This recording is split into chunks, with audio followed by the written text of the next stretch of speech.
Good morning students.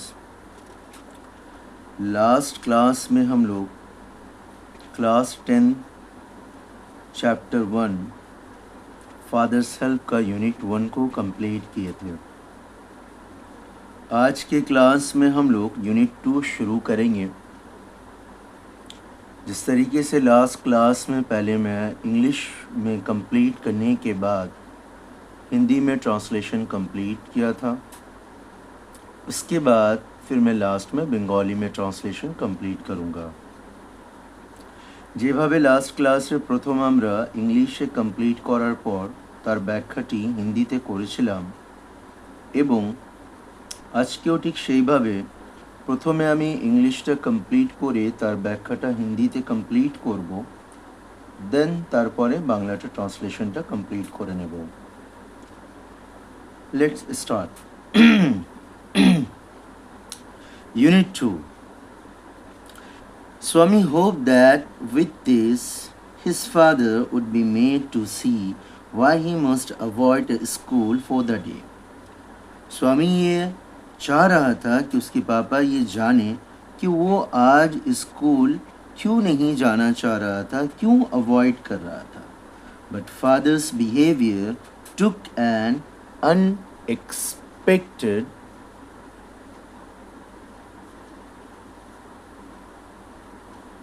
Sorry guys.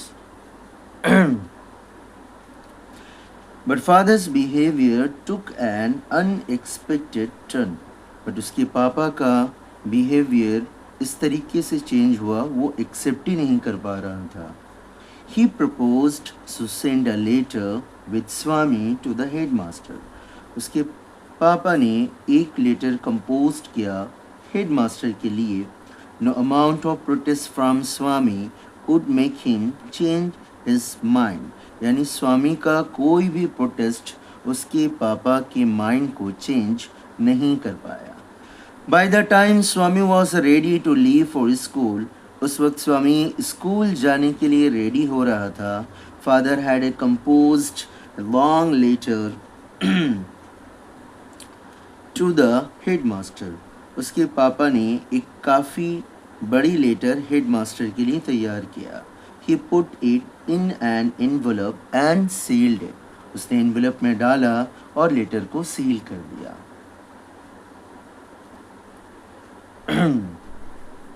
What have you written, father? स्वामी ने उसके पापा से पूछा, पापा आपने इस लेटर पे क्या लिखा है? स्वामी asked अप्रिहेंसिवली, यानी स्वामी ने जब ये बात अपने पापा से पूछा तो स्वामी अप्रिहेंसिवली, दैट्स मीन काफ़ी डरा हुआ था वो अंदर से। उसके पापा ने कहा, नथिंग फॉर यू, तुम्हारे लिए इसमें कुछ नहीं है। Give it to your head master and go to your class. पहले जाकर तुम अपने हेड मास्टर को ये देना, उसके बाद अपने क्लास में जाना। Have you written anything about our teacher Samuel? Swami ने उसके पापा से पूछा, क्या आपने इस लेटर में सैम्यूल सर के बारे कुछ लिखा है? यस, प्लेंटी ऑफ थिंग्स, उसके पापा ने कहा, हाँ काफ़ी कुछ। What has he done father? Swami ने उसके पापा से पूछा, इसमें आपने क्या क्या लिखा है सैम्यूल सर के बारे में? उसके पापा ने कहा, everything is there in the letter, सब कुछ इस लेटर में है। Give it to your head master, तुम जाकर अपने हेड मास्टर को ये लेटर देना। Swami went to school feeling that he was the worst boy on earth. Swami जब स्कूल जा रहा था वो ये फील कर रहा था कि दुनिया का सबसे बेकार लड़का, वर्स्ट दैट मीन सबसे बेकार, जो अपने आप को फील करना। यानी अगर एज ए स्टूडेंट अगर हम लोग कभी कोई झूठ बोलते हैं, स्टूडेंट अपने पेरेंट्स को आकर अपने टीचर के बारे, वो तो झूठ तो बोल देते हैं बट उसके अंदर फीलिंग वो झूठ नहीं बोलती है। वो फीलिंग उसे ये बताती है कि तुमने जो कहा है वो झूठ है। तो अंदर से जो रोस्ट फील करना, अपने आप को सबसे बेकार फील करना, स्वामी भी अपने आप को ठीक वैसे ही रोस्ट फील कर रहा था कि वो दुनिया का सबसे बेकार लड़का है। His conscience bothered him. उसके अंदर से, यानी अंदर से एक बात आना ना, अगर आप कोई टीचर्स के बारे अपने पेरेंट्स को झूठ कह दिया बट आपके अंदर से एक बात आ रही है कि नहीं आपने ये झूठ कहा, ये गलत है, तो स्वामी के अंदर से भी वो बात आ रही थी और ये बात bothered him, स्वामी को सता रही थी. He was not at all sure if his description of Samuel had been accurate. स्वामी ये डिस्क्राइब नहीं कर पा रहा था कि उसने जो जो सैम्यूल सर के बारे में कहा वो कितना एक्यूरेट है. He felt he had a mix of the real and the imagined. वो दैट्स ए सेंटेंस को अगर हम लोग हिंदी में प्रॉपर तरीके से ट्रांसलेट करेंगे तो वो नहीं हो पाएगा. यहाँ पे फील करना है, यानी कि अभी वो इमेजिन यानी चलते चलते इमेजिन कर रहा था कि अब उसके साथ क्या होने वाला है. वो ये बात सैम्यूल सर के बारे में अपने पेरेंट्स को कहा वो कितना सही है. उसके बाद आगे का रिएक्शन क्या होगा वो इमेजिन कर रहा था रियल में और इमेजिन यानी अपने माइंड में. तो ये मिक्स थॉट था एक तरफ से. Swami stop on the road side to make up his mind about the Samuel. Swami रास्ते में एक साइड में रुक गया और सैम्यूल सर के बारे में और भी कुछ सोचने लगा. Samuel was not such a bad man after all. Samuel इतना भी बुरा इंसान नहीं है.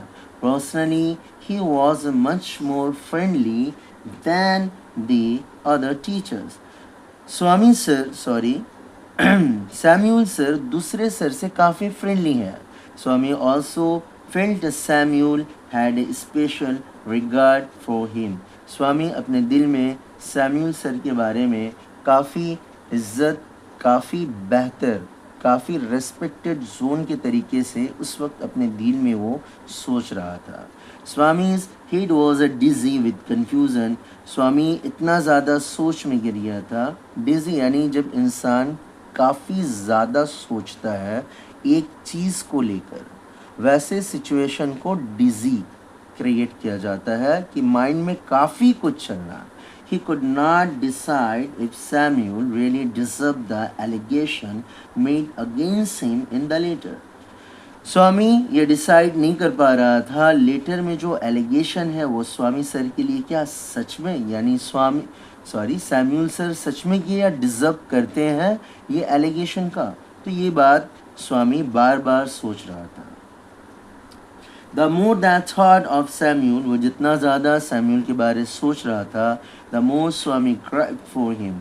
वो अंदर में उस तरीके से एक पकड़ में आ रहा था, यानी वो क्या कर रहा है उसे खुद नहीं मालूम. To recall Samuel's dark face, उसे सैम्यूल का वो काला चेहरा याद आ रहा था. हिज थिन मोस्टेक, उसकी पतली मूछ, unshaven cheek and yellow coat filled Swaminathan with sorrow. Unshaven cheek यानी ऐसा गाल जो शेप की भी नहीं हो. Coat fill, yellow coat fill यानी वो पीला कोट जो सैम्यूल सर हमेशा पहने हुए थे. विथ सॉरो यानी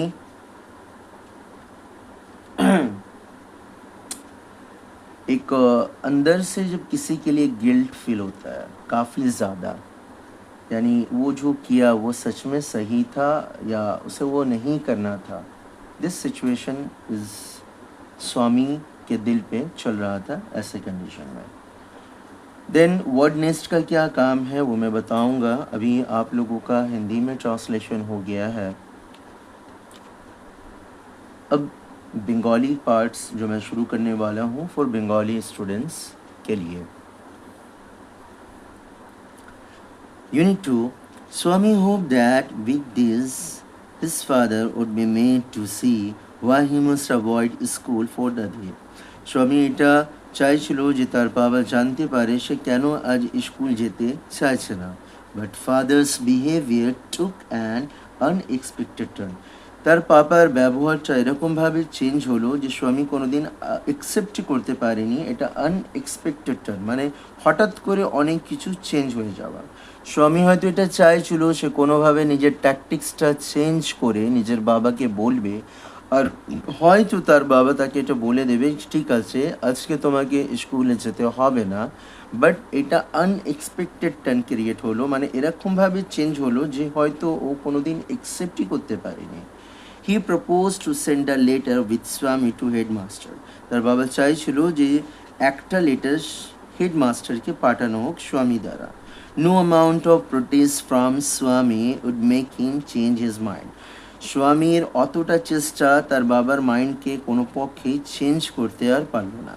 by the time Swami was ready to leave for school, সেই সময় স্বামী স্কুল যাওয়ার জন্য রেডি হচ্ছিল, father had a compose a long letter to the headmaster. তার বাবা একটা বড় ধরনের লেটার হেডমাস্টারের জন্য লিখে ফেললেন। He put it an envelope and sealed it. তারপরে সেই লেটারটা এনভেলপে রেখে সেটাকে সিল করে দিলেন। What have you written father? Swami ask apprehensively. Swami ভয়ে ভয়ে তার বাবাকে জিজ্ঞাসা করলো যে আপনি এতে কি লিখেছেন? Nothing for you. স্বামীর বাবা বলল, এতে তোমার জন্য কিছু নয়। Give it to your headmaster and go to your class. প্রথমে এটা নিজের হেডমাস্টারকে দিয়ে দেবে, তারপরে তুমি ক্লাসে চলে যাও। Have you return anything about our teacher Samuel? Swami তার বাবাকে জিজ্ঞাসা করলো, আপনি কি এই লেটারে স্যামিউলসের ব্যাপারে কিছু লিখেছেন? তার বাবা বলল, ইয়েস, প্লেন্টি অফ থিং। অনেক কিছুই আছে।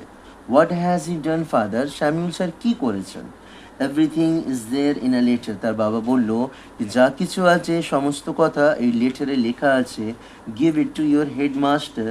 তুমি গিয়ে এটা তোমার হেডমাস্টারকে দিয়ে দিও। স্বামী went to school feeling that he was the worst boy on earth. স্বামী যখন স্কুল যাচ্ছিল সে নিজেকে সব থেকে নিম্ন, সব থেকে বেকার, মানে এরকমভাবে তার মধ্যে ফিলিং ছিল। অবশ্যই ফিলিংটা থাকা উচিত, যেহেতু সে নিজের শিক্ষকের ব্যাপারে একটা মিথ্যে ধারণা, মিথ্যে কথা তার প্যারেন্টসকে বলেছে। অথচ তার প্যারেন্টসকে সে যতটা মিথ্যে কেননা বলুক, কিন্তু তার মন থেকে সেটা ভাবছে সে কোনো না কোনো জায়গায় ভুল করেছিল। হিজ কনসিয়াস বদরেড হিম। তাকে মন থেকে বারবার এই কথা তাকে ডিস্টার্ব করছে যে তুমি কিছু না কিছু ভুল করেছো, বা তার মন কোনো ধরনের এরকম অ্যাকসেপ্ট করছে না। বদের তাকে বারবার টেনশন ক্রিয়েট করা, মন থেকে বিষয়টা উঠে আসছে যে তুমি কিছু না কিছু জিনিসটা ভুল করেছো। কনসিয়াস মানে মনের কথা, মন থেকে যে কথাটা বেরিয়ে আসে। He was not at all sure if his description of Samuel had been accurate. সেটা ভাবতেই পারছিল না যত সমস্ত বিষয় যা নিজের প্যারেন্টসকে বলেছে সেটা স্যামিউলসের ব্যাপারে কি accurate. He felt he had a mix of the real and imagine. এই সেন্টেন্সগুলো বোঝার বিষয় আছে যে এইখানে মিক্সড আপ মিনস সে কোনো সময় অতিরিক্ত ইম্যাজিনে চলে গেছিলো, যে বারবার ইম্যাজিন মানে বসে কোনো জিনিসকে মাইন্ডে বারবার ধরে চিন্তা করা, ইম্যাজিন ভাবে সেটা ভাবছিল। এতে রিয়েল থট এবং ইম্যাজিন দুই ধরো মিক্স হয়ে গেছিলো। সে বুঝে উঠতে পারছিল না যে এবার সে কী করবে। স্বামী stop on the road side to make up his mind about Samuel. স্বামী রাস্তার সাইডে দাঁড়িয়ে স্যামিউল স্যারের বিষয়ে আরও কিছু ভাবতে আরম্ভ করলো। স্যামিউল ওয়াজ, সে কী ভাবছিল? Samuel was not such a bad man after all. Samuel sir অতটাও খারাপ ব্যক্তি নয়। Personally he was much more friendly than the other teachers. Samuel sir অন্যান্য স্যার থেকে অনেকটাই ফ্রেন্ডলি। স্বামী also felt Samuel had a special regard for him. এই সিচুয়েশনে স্বামীর অন্তরে স্যামিউল স্যারের বিষয়ে অনেক কিছু রিগার্ডস মানে স্পেশালস, ভ্যালিউ, রেসপেক্ট, এই সমস্ত বিষয় স্বামীর মনে চলছিল। স্বামীস হিড ওয়াজ এ ডিজি উইথ কনফিউশন। স্বামী এটা বুঝে উঠতে পারছিল না সে এক্স্যাক্ট কী করছে। ডিজি, তার মাথা বারবার ঘুরছে, বারবার চিন্তা করছে, বারবার একটা বিষয়টাকে নিয়ে ভাবছে। সেরকম সিচুয়েশনে ইংলিশে ওয়ার্ড ডিজি ইউজ করা হয়, যে মাইন্ডে একটা বিষয়কে নিয়ে বারবার চিন্তা ধারণা চলতে থাকে। He could not decide if Samuel really deserve the allegation made against him in the letter. সেটা ভাবতেই পারছিল না কি সত্যি স্যামিউল স্যার তার অ্যালিগেশনের উপরে কি ডিজার্ভ করে যা এই লেটারে লেখা হয়েছে। The more he thought of this Samuel, সে যতটা স্যামিউল স্যার ব্যাপারে ভাবছিল, দ্য মোর স্বামী গ্রেট ফর হিম, তার বিষয়ে অতটা মানে গ্রেট মানে তার বিষয়ে মানে জিনিসটাকে ধরে চলে যাচ্ছে, একটা জিনিসটাকে, বিষয়টা কি কি কি সিচুয়েশনটা ক্রিয়েট হয়ে যাচ্ছে।